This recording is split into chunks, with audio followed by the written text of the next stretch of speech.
Mi nombre es Alejandro. Y el día que mi hijo volvió a hablar, fue para gritarme la verdad más dolorosa de mi vida. Todo ocurrió en el salón principal de mi mansión en Miami. Un lugar tan grande y frío como mi propio corazón en ese entonces. Allí estaba yo, un magnate de bienes raíces que creía poder comprarlo todo, parado frente a Elena, la mujer de la limpieza, acusándola de robo. Mi cuñada Isabela sostenía el collar de diamantes de mi difunta esposa, asegurando que lo había encontrado en el humilde bolso de Elena. Yo le creí sin dudarlo un segundo porque era más fácil creerle a la mujer elegante de mi círculo social que a la inmigrante que limpiaba los pisos. En ese momento, no sabía que estaba cometiendo el peor error de mi existencia, uno que me costaría mucho más que el dinero. Isabela había orquestado todo con una precisión teatral. Su voz, cargada de una falsa indignación, resonaba en el mármol del salón. «Te dimos nuestra confianza, y así es como nos pagas», exclamaba mientras yo permanecía en silencio, con la mandíbula apretada. Miré a Elena esperando ver lágrimas, súplicas, una confesión. Pero en sus ojos no había nada de eso. Solo una profunda y serena decepción que me desarmó por completo. Ella no se defendió con gritos, no se humilló pidiendo clemencia. Simplemente me miró fijamente, como si pudiera ver a través de los muros de dinero que yo había construido a mi alrededor, y en esa mirada comprendí que la estaba juzgando con la misma frialdad con la que evaluaba una propiedad. Para mí, en ese instante, ella no era una persona, era un problema que debía ser eliminado. «Fuera de mi casa», le dije. Las palabras salieron de mi boca como trozos de hielo, cortantes y definitivas. «No quiero volver a verla cerca de mi hijo nunca más. Es una ladrona». Recuerdo el eco de mi propia voz, la crueldad innecesaria en cada sílaba. Elena ni siquiera parpadeó. Asintió lentamente, recogió su bolso gastado del suelo, y caminó hacia la puerta sin decir una palabra. Su silencio era más pesado que cualquier acusación. Mientras se iba, un recuerdo fugaz cruzó mi mente. La primera vez que la vi, arrodillada en una zanja de construcción, cantándole una canción de cuna a mi hijo Mateo, que estaba atrapado y aterrorizado. La contraté por desesperación, y ahora la estaba desechando por conveniencia, por mi propia ceguera. El sonido de la puerta principal cerrándose fue un golpe sordo y final. Isabela suspiró, como si se hubiera quitado un gran peso de encima, y se acercó para poner una mano en mi hombro, susurrando algo sobre hacer lo correcto. Pero yo no la escuchaba. Mi atención estaba fija en un rincón del salón, donde mi hijo Mateo, de apenas 6 años, había estado observando todo. Desde la muerte de su madre, no había pronunciado una sola palabra. Vivía en un mundo de silencio, un silencio que los mejores terapeutas de la ciudad no habían podido romper. Estaba sentado en su sillita, inmóvil, con los ojos bien abiertos, fijos en la puerta por donde Elena acababa de desaparecer. No lloraba, no hacía ningún gesto. Solo miraba. En ese momento, una extraña sensación de vacío se apoderó de mí. Esperaba sentir alivio, la satisfacción de haber resuelto un problema, pero en su lugar solo había un silencio denso y acusador. Me giré para ver a mi hijo, buscando en su rostro alguna señal, cualquier cosa. Y entonces sus ojos se encontraron con los míos. Por primera vez en meses, no vi el vacío del trauma en su mirada. Vi algo nuevo. Algo que me heló la sangre, una chispa de rabia y una claridad devastadora. Fue en ese preciso instante, antes de que el grito que rompería su silencio y mi mundo estallara en la habitación, que supe que no solo había echado a una mujer inocente, sino que acababa de destruir el único puente que me quedaba para llegar al corazón de mi propio hijo. Mi vida no siempre fue de mármol frío y silencios que cortan el aire. Mucho antes de las torres de cristal que llevan mi nombre en el horizonte de Miami, hubo un pequeño apartamento en Hialeah, con olor a pintura fresca, y a los sueños de un hombre que solo quería construirle un castillo a su reina. Esa reina era Sofía, mi esposa. La conocí cuando yo apenas era un muchacho con las manos llenas de callos por cargar cemento y el corazón lleno de promesas. Ella trabajaba de mesera, con una sonrisa que podía desarmar al hombre más duro, y juntos planeábamos un futuro que parecía tan lejano como las estrellas. No hablábamos de millones ni de mansiones, hablábamos de una casita con un pequeño jardín, de ver crecer a nuestros hijos lejos del polvo y la necesidad que nosotros habíamos conocido. Éramos un equipo, 2 almas luchando por lo mismo. Recuerdo las noches en que llegaba a casa, agotado, con el cuerpo adolorido después de 12 horas bajo el sol, y ella me esperaba con un plato de comida caliente y esa mirada que me decía que todo valdría la pena. Un día, Alejandro, me susurraba mientras me quitaba las botas sucias, construirás algo tan grande que nadie podrá derrumbarlo. Yo le creía. Le creía porque su fe era el cimiento sobre el que yo levantaba mis primeros muros.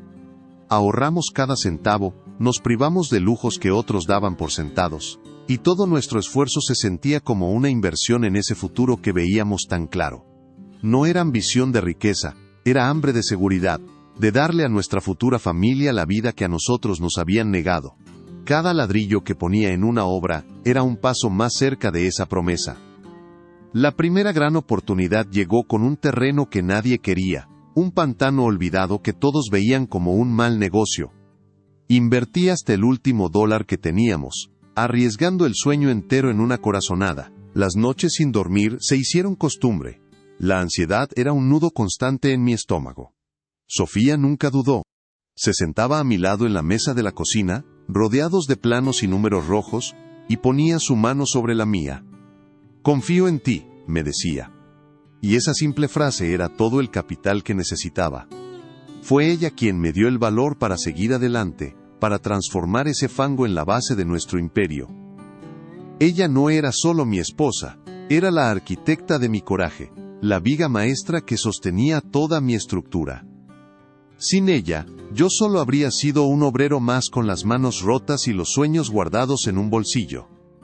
Y entonces, el éxito llegó, pero no llegó como una brisa suave, sino como un huracán que lo arrasó todo a su paso. El pantano se convirtió en un complejo de lujo, y ese proyecto trajo otro, y luego otro más.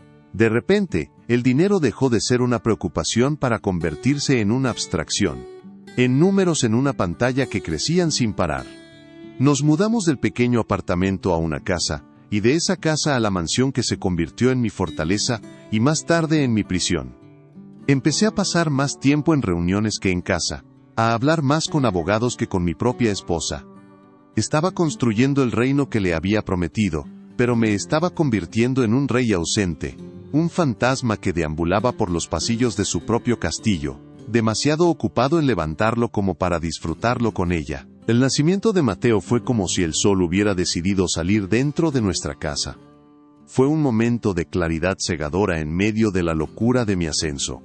Sostenerlo en mis brazos, tan pequeño y frágil, me recordó cuál era el verdadero propósito de todo. Le prometí en silencio que a él no le faltaría nada, que tendría el mundo a sus pies. Para su primer cumpleaños, llené la casa de los juguetes más caros y exclusivos que el dinero podía comprar. Pero él, ajeno a todo, pasó horas jugando felizmente con la caja de cartón de uno de ellos. Sofía me miró con una ternura triste y me dijo: «Alejandro, él no necesita tus regalos, te necesita a ti». Escuché sus palabras, pero no las entendí. Creía que proveer era la forma más alta de amar, y no me daba cuenta de que estaba cambiando mi presencia por presentes. La enfermedad de Sofía fue la primera pared que no pude derribar. Llegó sin aviso, un enemigo silencioso que se instaló en nuestro hogar, y comenzó a robarle la luz. Moví cielo y tierra, contraté a los mejores especialistas del país, pagué tratamientos experimentales, y convertí nuestra casa en una clínica privada. El dinero, esa herramienta todopoderosa con la que había construido mi mundo, se reveló inútil. Podía comprar el mejor equipo médico, pero no podía comprarle un solo día más de vida. La impotencia me consumía. Yo, el hombre que doblaba el acero y el concreto a su voluntad, estaba de rodillas frente a algo que no podía negociar, controlar ni construir. Fue la primera vez que entendí que había cosas que simplemente estaban fuera de mi alcance. El día que Sofía se fue, el mundo perdió su color. La mansión, que siempre me había parecido un símbolo de mi éxito, se transformó en un mausoleo inmenso y vacío. El silencio era ensordecedor, un eco constante de su ausencia en cada habitación. Me sentaba en su sillón favorito, en la biblioteca, esperando oler su perfume o escuchar el sonido de sus pasos, pero solo había quietud. El imperio que había levantado para ella, ahora se sentía como una carga inútil, un monumento a mi fracaso más personal y doloroso. Había conquistado la ciudad, pero había perdido mi hogar. Y en medio de esa desolación, estaba mi hijo. Un pequeño náufrago en el mismo mar de dolor que yo, y yo no tenía ni la menor idea de cómo ser su faro. Mi respuesta al duelo fue la única que conocía: el trabajo. Me sumergí en proyectos, reuniones y viajes de negocios con una ferocidad desesperada. Construir era mi forma de no sentir, de no pensar. Cada nuevo edificio era una distracción, un muro más que ponía entre mi corazón y la realidad. Creía que, al mantenerme fuerte y enfocado, le estaba dando a Mateo un ejemplo de resiliencia. Pero lo que realmente le estaba dando era la espalda. Me convertí en una figura paterna de fines de semana, un proveedor de lujos que delegaba la crianza en niñeras y tutores. Le aseguraba un futuro financiero brillante mientras, sin darme cuenta, lo dejaba completamente a oscuras en su presente emocional. Estaba tan ocupado construyendo su herencia que olvidé construir una relación con él. Y Mateo empezó a desaparecer, no de forma física sino espiritual. Su risa se apagó, sus juegos se detuvieron y, finalmente, sus palabras se extinguieron. Se encerró en un capullo de silencio que nadie podía penetrar. Lo llevé a los psicólogos más prestigiosos, a terapeutas que cobraban fortunas por hora, llenaba sus informes con términos clínicos y estrategias de intervención, pero ninguno lograba llegar a él. Yo veía su mutismo como un problema técnico, una falla en el sistema que los expertos debían reparar.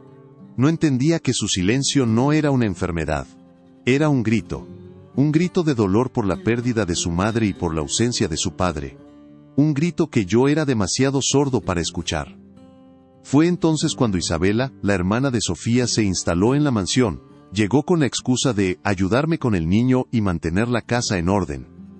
Al principio, su presencia fue un alivio. Se encargó de la logística del hogar con una eficiencia implacable, liberándome para que pudiera seguir huyendo en mi trabajo. Pero poco a poco, empezó a cambiar las cosas. Reemplazó los muebles de Sofía, guardó sus fotografías y llenó la casa con su propio perfume, argumentando que era necesario pasar página por el bien de Mateo. Yo, perdido en mi propia niebla de dolor y trabajo, no vi que no estaba cuidando el legado de su hermana, sino que estaba intentando borrarlo para ocupar su lugar. El accidente de Mateo fue la sacudida que me obligó a abrir los ojos, aunque fuera solo por un instante. La llamada de mi capataz, con la voz temblorosa, diciéndome que mi hijo había caído en una zanja en una de mis propias construcciones, fue como un puñetazo en el alma. Conduje hasta allí como un loco, con el corazón en la garganta. Al llegar, vi el caos, gente gritando, curiosos grabando con sus teléfonos, los paramédicos intentando organizar el rescate. Y en medio de todo ese pánico, vi una imagen que se grabó a fuego en mi memoria. Una mujer, con un uniforme de limpieza, metida en el lodo de la zanja, abrazando a mi hijo y cantándole una canción de cuna en voz baja. Mientras todos miraban, ella actuaba. Mientras todos generaban ruido, ella creaba calma. Mi decisión de contratar a Elena fue puramente pragmática. No vi en ella a una mujer con un corazón noble, sino a una herramienta inesperada, una posible solución al problema Mateo. La saqué de su trabajo en la empresa de limpieza que servía a mis oficinas, y le ofrecí un sueldo que no podría rechazar para que se dedicara exclusivamente a cuidar la habitación de mi hijo. Le dije que su única tarea era limpiar y estar presente, esperando que, por algún milagro, su calma pudiera contagiarlo. No me interesé por su historia, ni por su vida ni por sus motivos. Para mí, ella era una empleada más, una pieza en el complejo engranaje de mi vida.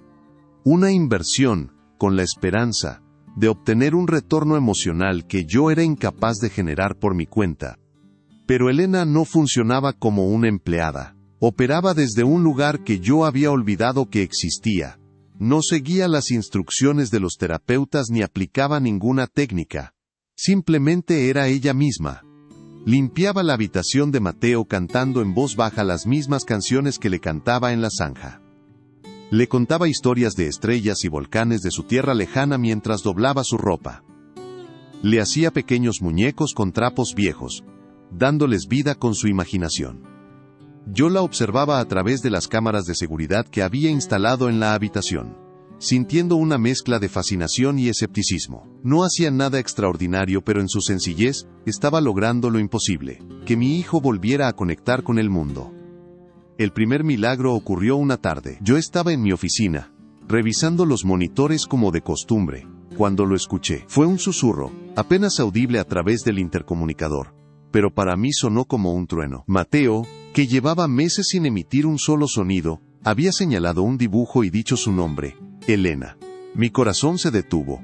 Sentí una oleada de alivio tan intensa que casi me ahoga, pero inmediatamente después, una punzada de algo oscuro y complicado. Celos. Vergüenza.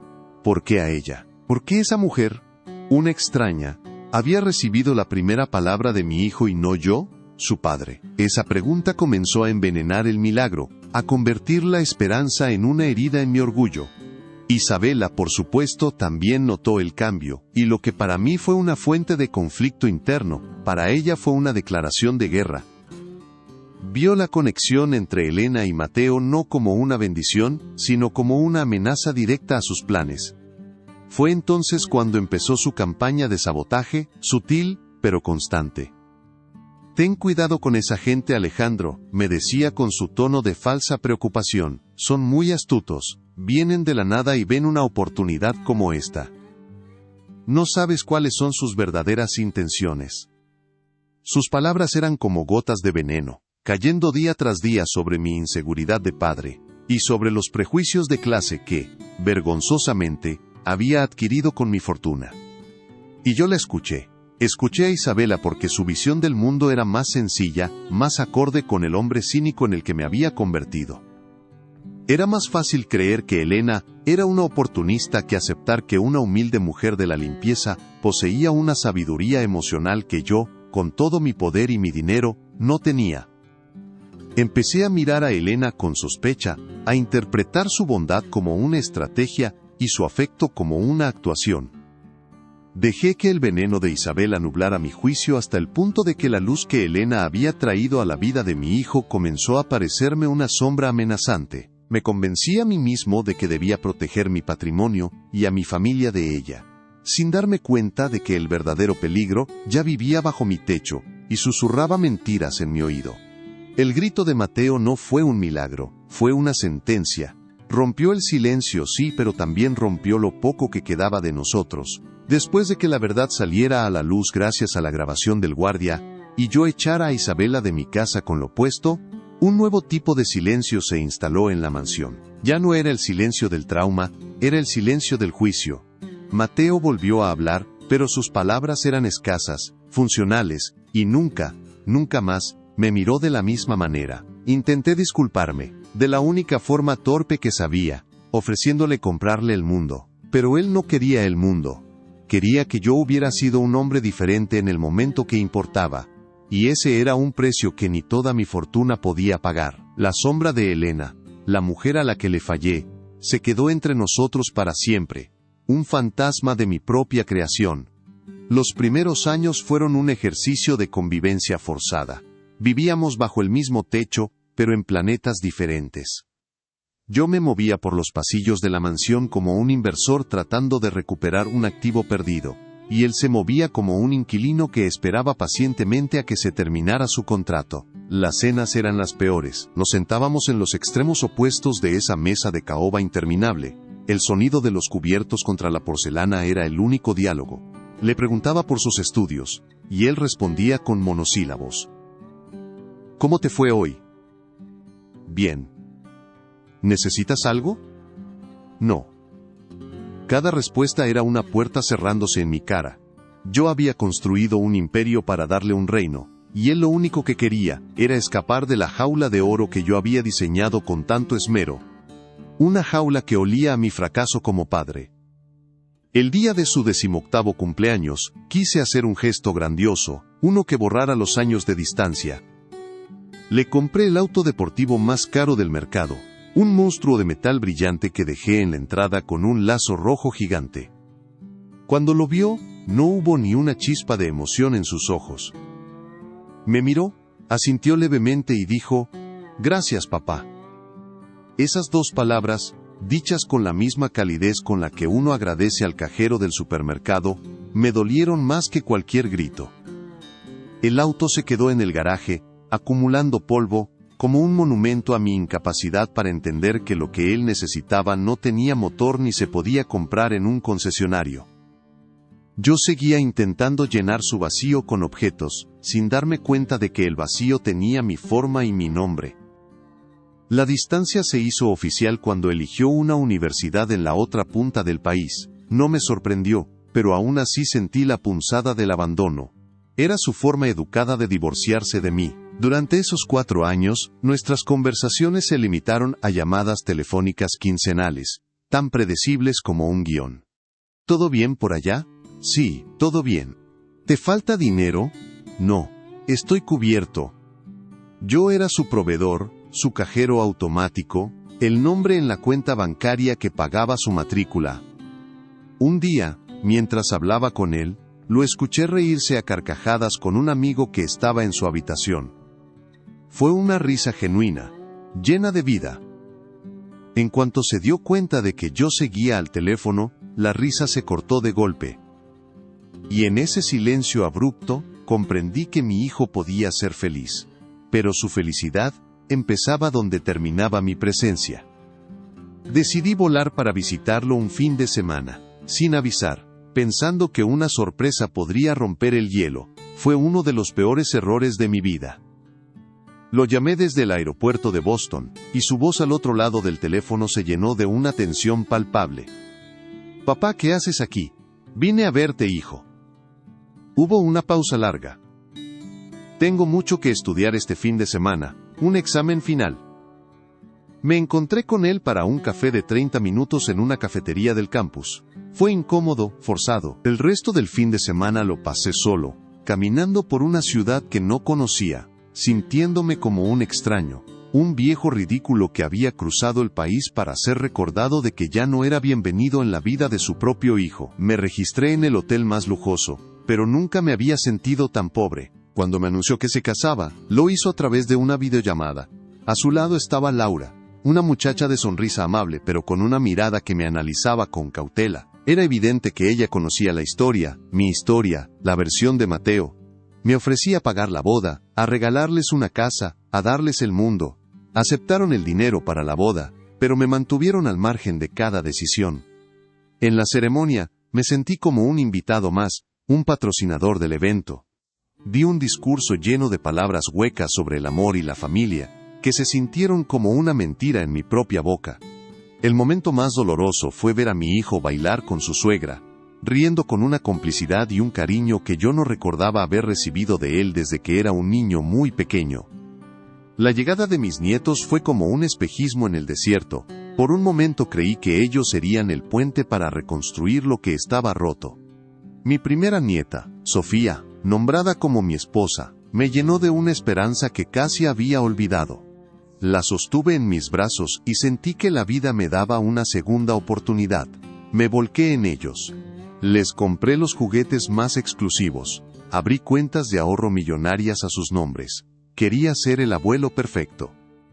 Y al principio, parecía funcionar. Mateo y Laura me permitían visitarlos. Traían a los niños a la mansión de vez en cuando. Yo caminaba por mi jardín con mi nieta de la mano, mostrándole las flores, y por instantes, el dolor del pasado parecía desvanecerse. Pero fue solo eso, un espejismo. Poco a poco, las visitas se hicieron más esporádicas. Las excusas empezaron a acumularse, siempre amables, siempre lógicas. Los niños tienen gripe, papá. Este fin de semana tenemos el cumpleaños de un amiguito de la escuela. Laura está agotada. Un domingo, lleno de un impulso que no pude contener, compré el oso de peluche más grande que encontré, y conduje hasta su casa sin avisar. Quería ver sus caritas de sorpresa. Al llegar, la casa estaba a oscuras, el auto no estaba en la entrada. Me quedé allí, parado en la acera con ese ridículo oso gigante, sintiéndome un completo idiota. Más tarde, vi una foto en las redes sociales de Laura. Estaban todos en la playa, sonriendo, con los otros abuelos. El abandono no fue un acto único y ruidoso, fue una erosión lenta, una serie de pequeños cortes que juntos me desangraron el alma. Dejaron de invitarme a los festivales escolares de los niños, Los cumpleaños se celebraban sin mí. Recibía las fotos días después por mensaje de texto. En las cenas familiares mi silla empezó a quedarse vacía, y pronto, dejaron de ponerla. Me convertí en una anécdota, en el abuelo de Miami, que mandaba cheques generosos por Navidad. Intenté hablar con Mateo al respecto, confrontarlo. Su respuesta fue tranquila, casi clínica. Papá, es mejor así. Hay demasiada historia. No queremos que los niños crezcan en medio de tensiones. No había odio en su voz, y eso fue lo peor. Había una resignación pacífica, como si mi ausencia fuera simplemente una solución práctica. Empecé a sentirme invisible en mi propia vida. El imperio que había construido, las torres que se alzaban contra el cielo de Miami con mi apellido grabado en ellas, se sentían como una tumba gigantesca. ¿De qué servía todo si la única persona por la que lo había hecho me trataba como a un fantasma? El dinero podía comprarme respeto en las salas de juntas, pero no podía comprarme un lugar en la mesa de la cena de mi hijo. Podía cerrar tratos de millones de dólares con un apretón de manos, pero no podía conseguir un abrazo sincero de mis propios nietos. La soledad en esa mansión era un ser vivo, una criatura fría que se sentaba a mi lado en el desayuno, y se acostaba en el lado vacío de mi cama por la noche. La humillación final llegó el día de mi 75 cumpleaños. No esperaba una gran fiesta. Mi ego ya había sido pulverizado hacía mucho tiempo, pero esperaba una llamada. Una simple llamada. Pasé todo el día con el teléfono en la mano, saltando con cada notificación, solo para ver que eran correos de trabajo o mensajes de felicitación de socios de negocios. Pero de Mateo, de Laura, de mis nietos, no hubo nada. Ni un mensaje, ni una llamada. El sol se puso, y la casa se llenó de sombras. Mi hijo, mi única sangre, se había olvidado del día en que nací. No fue un acto de maldad, fue algo mucho peor. Un acto de completa y absoluta indiferencia. En su mundo, yo ya no ocupaba ni el espacio de un recuerdo en el calendario. Esa noche, hice algo que no había hecho en años. Subí al ático, un lugar lleno de cajas cubiertas de polvo y recuerdos que había intentado enterrar. Busqué hasta que la encontré, una vieja caja de zapatos llena de fotografías de Sofía, y allí, entre las imágenes de nuestra juventud, encontré una de ella, embarazada de Mateo, con una sonrisa que prometía un futuro lleno de luz. Lloré, no con rabia ni con autocompasión, sino con la claridad devastadora de un hombre que finalmente entiende la magnitud de su pérdida. Había pasado décadas construyendo un legado de concreto y acero, cuando el único legado que importaba era el que había dejado derrumbarse, el amor de mi familia. El abandono no es un grito, es un susurro que se apaga, no es una puerta que se cierra de golpe, es una puerta que se deja entreabierta y por la que nadie vuelve a entrar. Yo vivía en esa casa con la puerta entreabierta, esperando una visita que nunca llegaría. Me había convertido en una reliquia en mi propio museo.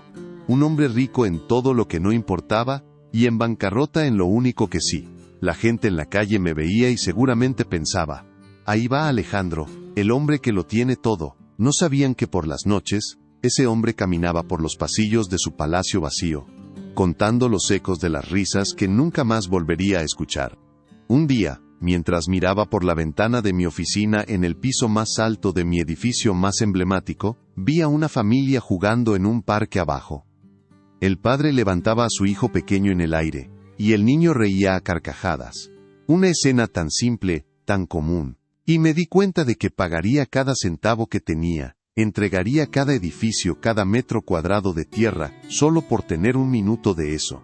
Un solo minuto de esa alegría sin complicaciones, de ese amor que no se negocia ni se compra. Pero era demasiado tarde. Había pasado toda mi vida acumulando poder y riqueza.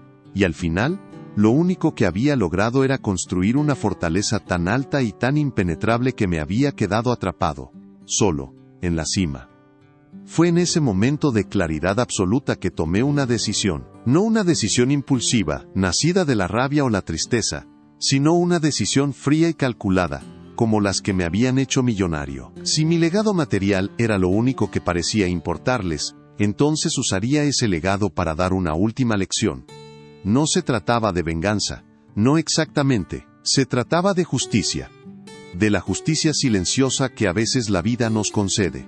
Si para mi hijo yo era solo una cuenta bancaria, entonces me comportaría como tal. Pero los bancos tienen reglas, tienen condiciones, y sobre todo, tienen un balance final. Y yo estaba a punto de cerrar las cuentas.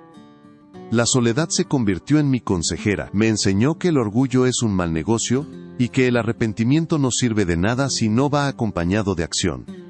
Dejé de esperar el teléfono. Dejé de mirar las fotos en redes sociales. Empecé a vaciar la mansión, no de muebles, sino de expectativas. Cada habitación silenciosa era un recordatorio de lo que había perdido, pero también un lienzo en blanco para lo que vendría. Comencé a hacer mis propios planes, en silencio, sin decirle a nadie. Por primera vez en muchos años, no estaba reaccionando a la indiferencia de mi hijo. Estaba tomando el control de mi propia narrativa, de mi propio final. Recuerdo una tarde en particular. Estaba sentado en el despacho de Sofía, un cuarto que había mantenido intacto. Abrí un cajón que no había tocado en décadas y encontré su diario. En una de las últimas páginas, escrita con letra temblorosa, había una frase: «Espero que Alejandro recuerde que las mejores cosas que construyó no tienen cimientos de concreto». Leer eso fue como si ella me hablara desde el más allá, y supe que lo que estaba a punto de hacer no era solo por mí, sino por ella, por el sueño que habíamos tenido juntos en aquel pequeño apartamento en Hialeah. Un sueño que yo había pervertido con mi ambición y mi ceguera. El plan comenzó a tomar forma. Llamé a mi abogado, un hombre viejo y astuto que me conocía desde mis inicios. Le di instrucciones precisas, detalladas, que lo dejaron boquiabierto. «Alejandro, ¿estás seguro de esto?», me preguntó con genuina preocupación. «Es definitivo». Yo lo miré, no con la arrogancia del magnate que era, sino con la calma de un hombre que ya no tiene nada que perder. «Más seguro que nunca, Miguel», le respondí. «Es hora de recordarle a mi familia que el valor de un hombre no se mide solo por lo que deja atrás, sino por la dignidad con la que vive su presente». Y en ese momento, el viejo Alejandro, el constructor de imperios, comenzó a demoler su última obra, el mito de su propia debilidad.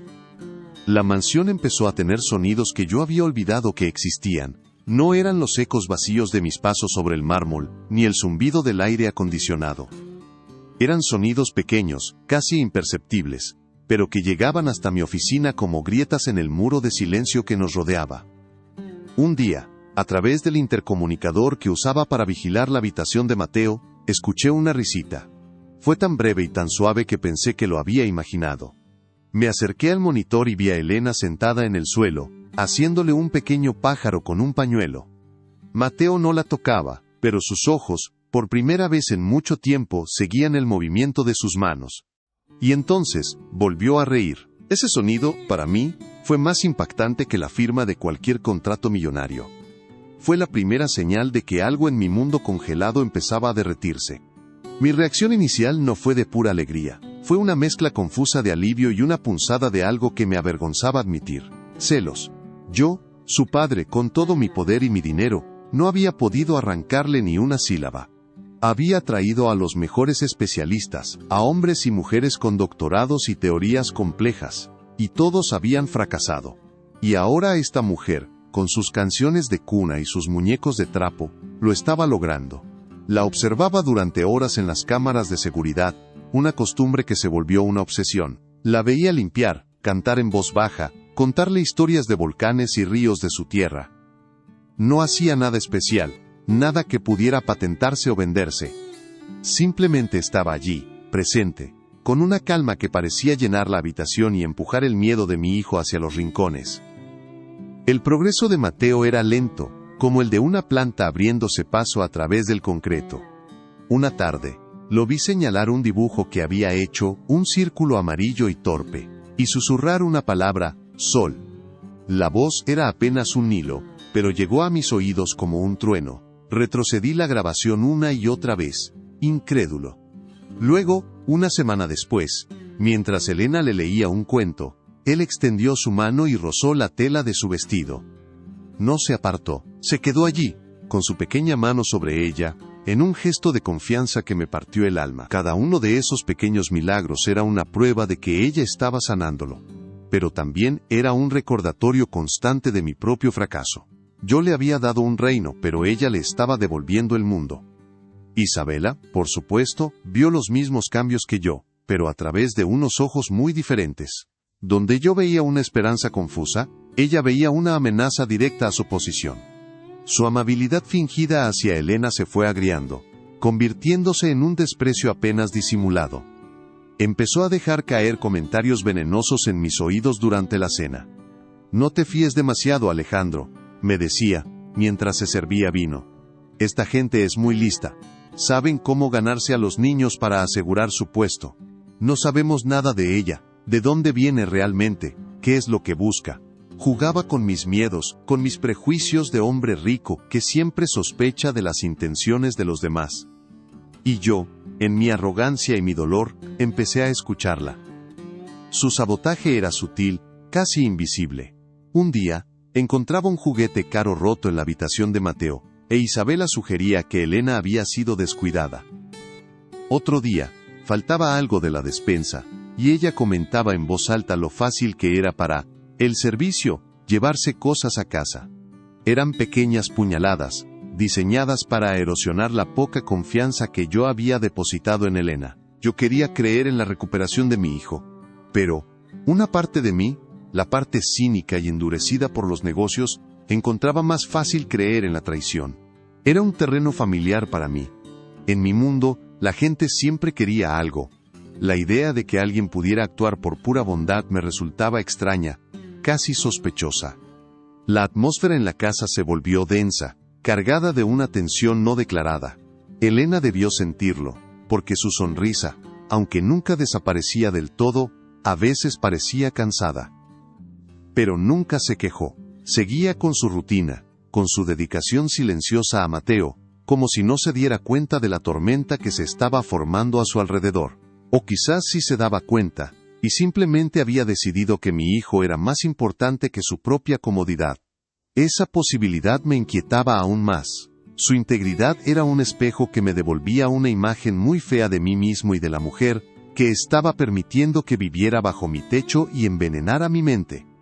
Y entonces Isabela decidió que era hora de dar el golpe final. El plan fue de una crueldad teatral, ejecutado con la precisión de quien lleva mucho tiempo ensayando. El objeto elegido fue un collar de diamantes que había pertenecido a Sofía. Era una pieza que yo le había regalado en nuestro 10º aniversario, una cascada de luz que ella solo usaba en ocasiones especiales.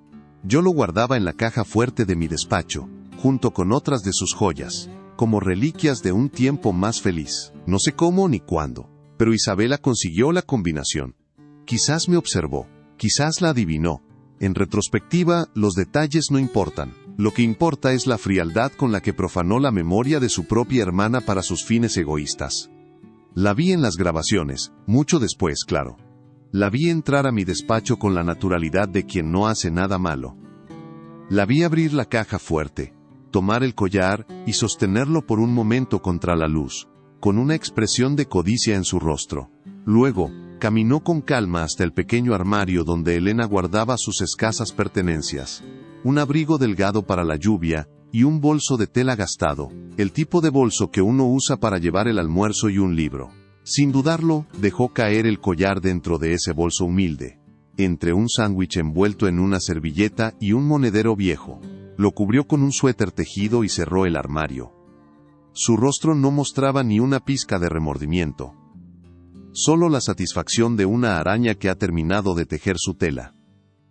El escenario para el acto final fue el gran salón, el mismo lugar donde, meses antes, yo había visto a Elena por primera vez en los monitores. Isabela me llamó, con la voz cargada de una falsa urgencia. «Alejandro, tienes que venir. Ha pasado algo terrible». Cuando llegué, ella estaba de pie en el centro de la habitación, con una expresión de angustia perfectamente ensayada. Elena estaba a su lado, limpiando el polvo de un jarrón, ajena a todo. Mateo estaba sentado en un rincón, jugando en silencio con uno de los muñecos de trapo que ella le había hecho. La calma antes de la explosión. Isabela me miró, con los ojos llenos de lágrimas de cocodrilo, y me dijo que había notado a Elena muy nerviosa cerca de mis cosas, que había decidido revisar por si acaso. No quería creerlo, Alejandro, de verdad que no, dijo con la voz quebrada. Pero mi instinto me lo decía. Fui a su armario, y mira. Abrió el bolso de tela de Elena, que había traído consigo, y sacó el collar de diamantes. La joya brilló bajo las luces del salón, una serpiente de fuego y hielo en la mano de Isabela. El contraste entre el lujo del collar y la pobreza del bolso era brutal, una acusación en sí misma. «Lo encontré aquí», dijo, señalando a Elena. «Nos ha estado robando. Esta mujer a la que metiste en tu casa, a la que le diste tu confianza, es una ladrona». Cada palabra fue un martillazo, construyendo un muro de mentiras a mi alrededor. Yo miré el collar, luego miré a Elena. En ese momento, todas las dudas que Isabela había sembrado en mi mente florecieron en una certeza venenosa. Todo encajaba en mi visión cínica del mundo. La inmigrante pobre que aprovecha la oportunidad para robar al millonario ingenuo. Era una historia tan vieja como el dinero mismo. No pensé en los progresos de Mateo, no pensé en la risa que había vuelto a la casa, no pensé en la calma que ella había traído, solo vi la evidencia que tenía delante, una evidencia que confirmaba mis peores prejuicios. Era más fácil creer en la maldad de una extraña que aceptar mi propia estupidez, mi propia ceguera emocional. Me acerqué a Elena, ella no se inmutó. Dejó el paño de limpiar sobre una mesa y me miró directamente a los ojos. Esperaba ver miedo, súplicas, negaciones desesperadas. Pero no vi nada de eso. En sus ojos había una tristeza profunda. Una decepción tan vasta como el océano. Era la mirada de alguien que ya lo ha visto todo. Que entiende la injusticia del mundo y ya no se sorprende por ella. No me miraba como a un jefe, ni como a un acusador. Me miraba como a un hombre perdido, un hombre que estaba cometiendo un error terrible y ni siquiera se daba cuenta. Su silencio era más elocuente que cualquier grito. ¿Es esto cierto?, le pregunté, aunque mi tono dejaba claro que no era una pregunta sino una sentencia. Mi voz sonaba extraña, metálica, como si viniera de muy lejos. Ella no respondió, solo sostuvo mi mirada. Y eso me enfureció. Su dignidad me pareció un insulto, una forma de desafío.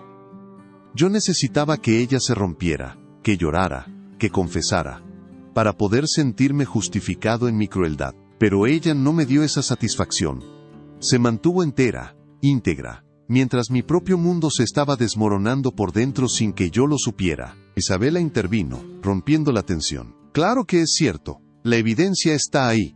¿Qué más necesitas, Alejandro? Échala de aquí antes de que se lleve la casa entera. Sus palabras me dieron el empujón que necesitaba. Me volví hacia Elena y las palabras salieron de mi boca frías y afiladas como fragmentos de vidrio. Recoja sus cosas. Está despedida. No quiero volver a verla en mi casa nunca más. Lo dije sin emoción, como si estuviera cerrando un mal negocio. Como si ella no fuera una persona, sino una columna defectuosa en uno de mis edificios, una que había que demoler y reemplazar. Y entonces añadí la frase que se convertiría en mi condena. Mirándola con todo el desprecio del que fui capaz, y asegurándome de que mi hijo pudiera oírme dije, es una ladrona, y no quiero ladrones cerca de mi hijo. En ese instante, vi algo parpadear en los ojos de Elena. No fue dolor, fue piedad. Piedad por mí. Esa mirada me persigue hasta el día de hoy.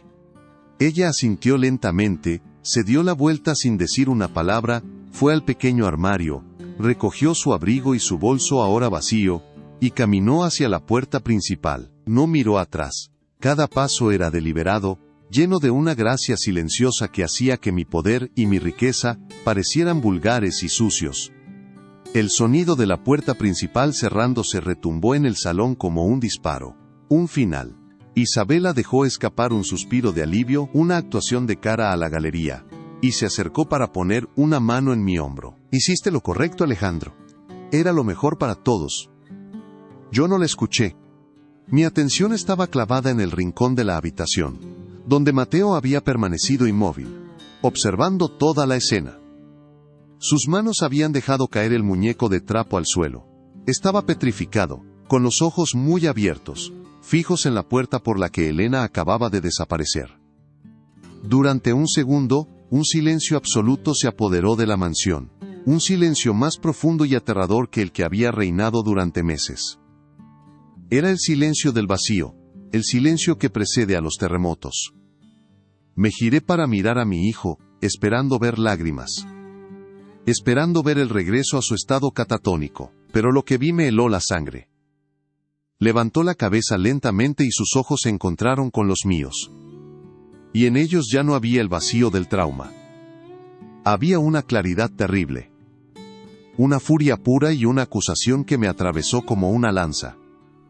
Su pequeño cuerpo empezó a temblar. Su cara se puso roja. Abrió la boca. Y entonces gritó. No fue un susurro, no fue una palabra. Fue un grito primordial, un rugido que salió de lo más profundo de su ser. Un sonido cargado con todo el dolor de la pérdida de su madre, y la injusticia que acababa de presenciar. Un grito que rompió su silencio, y con él, rompió mi vida en 1000 pedazos. Y en medio de ese grito desgarrador, 2 frases, las primeras que le oía decir con esa fuerza, con esa convicción, se clavaron en el corazón de la mansión y en el mío para siempre, con toda la fuerza de sus pequeños pulmones, con lágrimas corriendo por sus mejillas, gritó. No, ella no fue. El grito de Mateo no fue una palabra, fue una demolición. El sonido rebotó en las paredes de mármol del salón, rompiendo los cristales de mi arrogancia y derribando los muros que había construido alrededor de mi corazón. Por un instante el tiempo se detuvo, el eco de ese, ella no fue, se quedó flotando en el aire, un veredicto final e inapelable. Miré a mi hijo, que temblaba de pies a cabeza, con el rostro bañado en lágrimas pero con una fuerza en la mirada que nunca antes le había visto. No era el niño roto y silencioso de siempre. Era un juez. Y yo, Alejandro, el magnate que creía tenerlo todo bajo control, acababa de ser sentenciado. La vergüenza fue una ola de fuego que me subió desde los pies hasta la cara, quemando cada gramo de orgullo que me quedaba. En ese grito, no solo escuché la defensa de una mujer inocente, escuché el sonido de mi propio mundo haciéndose añicos. Mis ojos, nublados por el shock, se enfocaron en Isabela. Su máscara de indignación se había resquebrajado, y por una fracción de segundo, vi lo que había debajo, pánico puro. Su rostro palideció, sus labios se entreabrieron sin emitir sonido. Había calculado cada movimiento, cada palabra, pero nunca contó con la variable más importante. El amor de un niño. Por primera vez, no la vi como la hermana de mi difunta esposa, ni como la tía que intentaba ayudar. La vi como lo que era. Una usurpadora, una araña que había tejido una red de mentiras en mi casa, envenenando mi mente y mi alma. La falsa preocupación, los susurros venenosos, el sabotaje sutil, todo encajó en su lugar como las piezas de un rompecabezas macabro, y me di cuenta de que ella no solo quería el lugar de Sofía en mi casa, quería su lugar en mi fortuna, y estaba dispuesta a destruir a un niño y a una mujer inocente para conseguirlo. Fue entonces cuando un movimiento en la periferia me llamó la atención. Uno de los guardias de seguridad de la entrada, un hombre llamado Carlos que llevaba años trabajando para mí, se acercó con paso vacilante. Tenía la mirada baja, el rostro contraído por la culpa. En sus manos sostenía una tableta electrónica.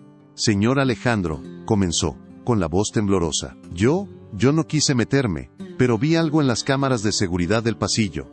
Pensé que debía saberlo. Isabela se giró hacia él con los ojos desorbitados. Una fiera acorralada.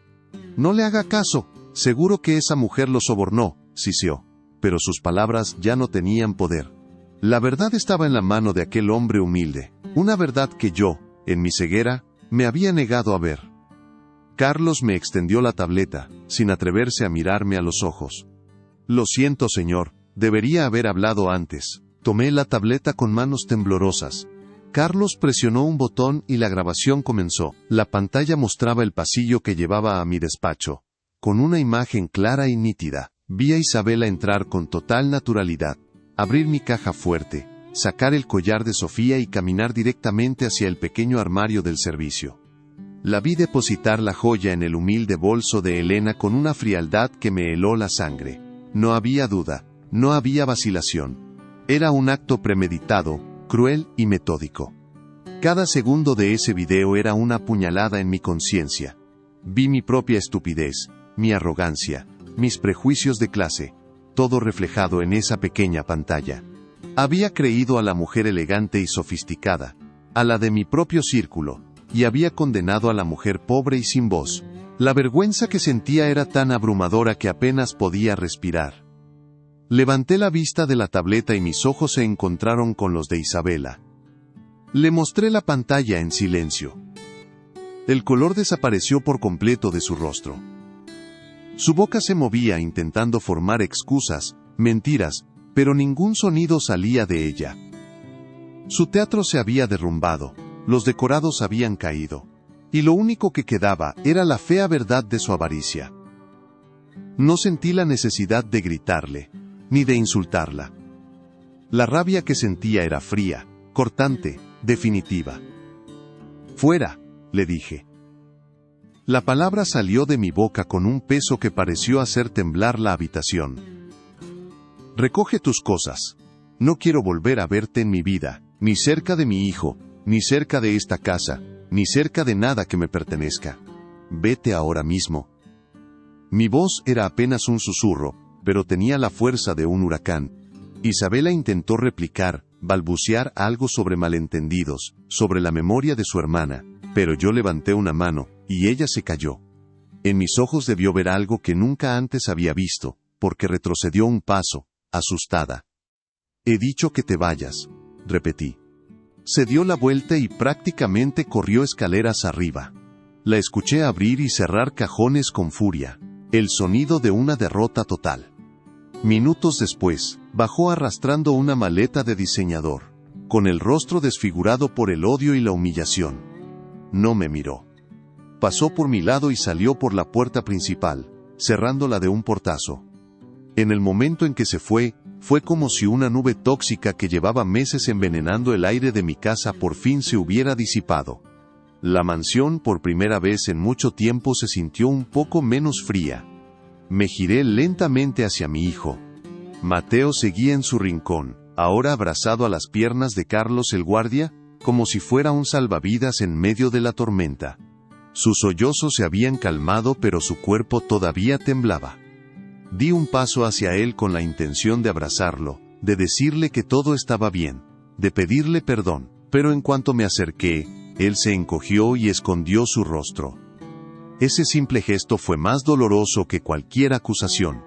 Expulsar a Isabela había sido fácil, había sido justicia, pero reparar el daño que yo había causado, recuperar la confianza de mi propio hijo, eso iba a ser la construcción más difícil de toda mi vida. Me di cuenta de que no solo le había fallado a Elena, le había fallado a él de la peor manera posible, mostrándole el monstruo en el que me había convertido.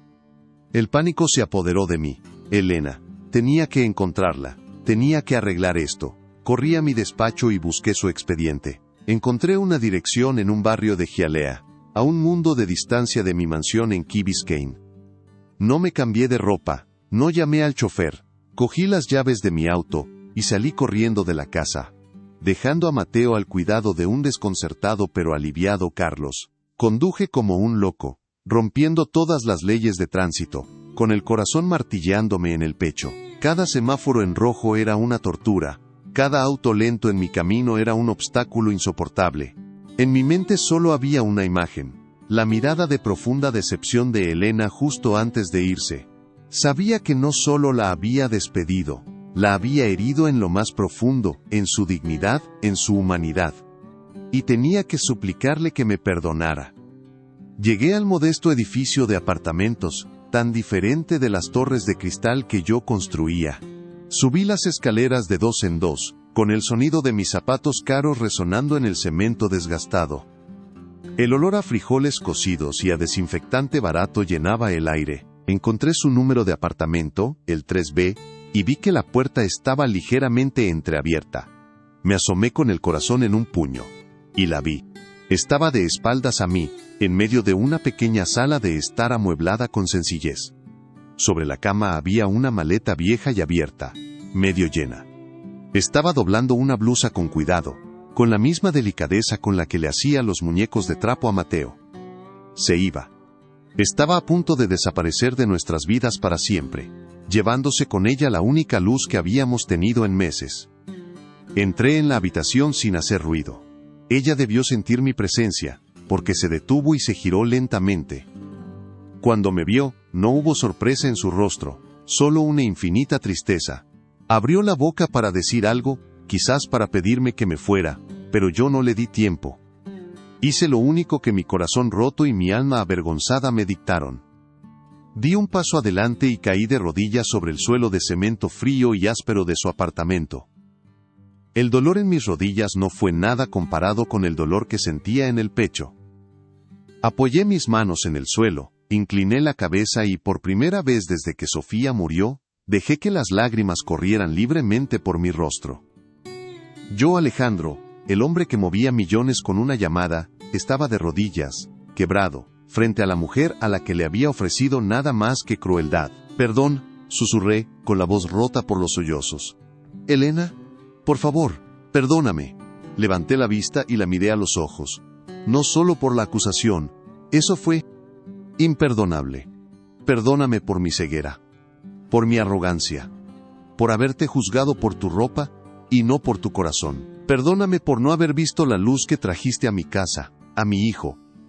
He sido un necio, un hombre terrible. Le fallé a mi hijo en el momento en que más me necesitaba, y te fallé a ti, que fuiste la única que lo ayudó.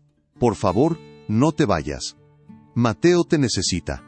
Yo te necesito. Las palabras salieron atropelladamente, una confesión torpe y desesperada, de un hombre que finalmente se daba cuenta de que su imperio no valía nada sin las personas que lo habitaban. Elena me escuchó en silencio, con el rostro impasible. Por un momento eterno, pensé que me diría que era demasiado tarde, que se levantaría y cerraría la puerta en mi cara, y me lo habría merecido. Pero entonces, vi cómo una lágrima solitaria se deslizaba por su mejilla. Se acercó lentamente y, con una delicadeza que me desarmó, puso sus manos sobre mis hombros. «Levántese, señor Alejandro», dijo en voz baja. «El suelo está frío». No había rencor en su voz, solo una compasión que yo no merecía. Me ayudó a ponerme de pie, y por primera vez, no la vi como una empleada, ni como una salvadora. La vi como una igual, como un ser humano extraordinario, cuya fuerza residía en su capacidad para perdonar. En ese momento, en ese humilde apartamento, comenzó la reconstrucción. No la de un edificio, sino la de un hombre. Isabela desapareció de nuestras vidas como si nunca hubiera existido. Cumplí mi palabra y me aseguré de que no recibiera ni un centavo de la fortuna familiar. Su nombre fue borrado de testamentos y fideicomisos, sus tarjetas de crédito fueron canceladas y su acceso a nuestro círculo social se evaporó de la noche a la mañana. La justicia a veces no necesita de tribunales ni de abogados, solo necesita que se le quiten los privilegios a quien no los merece. Escuché rumores de que se había mudado a otra ciudad, intentando empezar de nuevo, pero la verdad es que nunca volví a interesarme por su destino. Había cerrado esa puerta para siempre.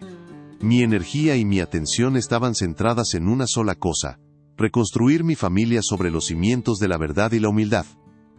El regreso de Elena a la mansión no fue como empleada, sino como parte de nosotros. Las primeras semanas fueron delicadas, como caminar sobre un terreno recién sanado. Mateo, aunque hablaba más, seguía desconfiando de mí. Me observaba desde la distancia, como evaluando si mi cambio era real o solo otra estrategia de un hombre de negocios. Elena fue el puente. Con una paciencia infinita, nos ayudó a reencontrarnos. Organizaba juegos en el jardín en los que los tres teníamos que participar. Cenas en la cocina en lugar del frío comedor, y noches de lectura en las que nos sentábamos juntos en el sofá. Poco a poco, con cada risa compartida, con cada pequeña conversación, el hielo que había entre mi hijo y yo comenzó a derretirse, revelando el amor que siempre había estado ahí, enterrado bajo capas de dolor y malentendidos. Nuestra boda no fue un evento social en las revistas de Miami. Fue una tarde de domingo en el jardín trasero de la casa, con solo un puñado de personas. Carlos, el guardia que nos mostró la verdad, mi viejo abogado Miguel, y algunos amigos cercanos de Elena de su comunidad. Mateo fue el que nos entregó los anillos, con una sonrisa que iluminaba todo el lugar. Elena no llevaba un vestido de diseñador, sino uno sencillo, de lino blanco, que la hacía ver como un ángel. Y yo no llevaba mi traje de magnate, sino una camisa de algodón y unos pantalones cómodos. Cuando le puse el anillo en el dedo, no le prometí un imperio, ni una vida de lujos. Le prometí mi tiempo, mi respeto y mi corazón, los únicos tesoros que ahora entendía que de verdad importaban. La verdadera prueba de nuestra nueva vida llegó meses después. Estábamos los tres en el jardín, en una tarde soleada.